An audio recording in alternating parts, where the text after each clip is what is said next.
এর মাসিক আয় 17,500 টাকা, তার মাসিক ব্যয় হচ্ছে 13,125 টাকা, তার আয়ের শতকরা কত টাকা তিনি জমান?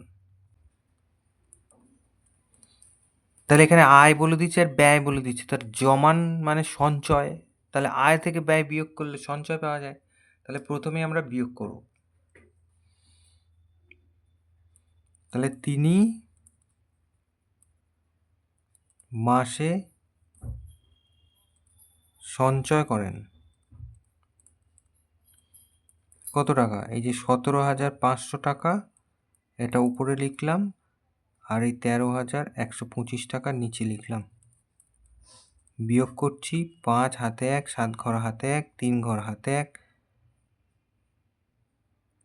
4, এত টাকা। তাহলে এই টাকাটা তিনি সঞ্চয় করেন অর্থাৎ জমান মাসে। কিন্তু এখানে বলেছে শতকরা কত, সেটা শতকরা বার করতে হবে।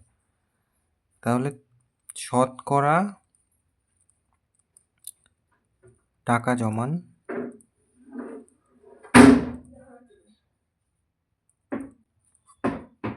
টোটাল যে টাকাটা আয় যেটা, সেটা আমরা নিচে লিখব। এই 17,500 টাকা, এই টাকার ওপরেই তিনি জমান, আর এই টাকাটা তিনি জমান, তাহলে তাকে 100 দিয়ে গুণ করবো, ব্যাস পার্সেন্টেজ হয়ে যাবে। এটা কেটে দিলাম, 5 দিয়ে গেলে 5, 3 15,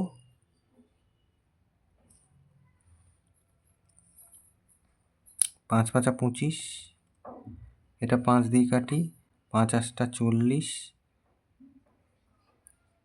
5 7 35, 5 5 25, 7 দিয়ে কাটি, এটা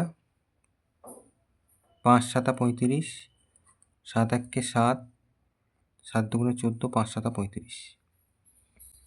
তাহলে এটা 5 দিয়ে কেটে দিলে 5 25, 125। তাহলে আমি উত্তর পেলাম 25%। তাহলে 25 টাকা লিখবো এখানে। তাহলে এবার উত্তর লেখার সময় কি লিখবো? লিখবো যে 25% টাকা তিনি জমান।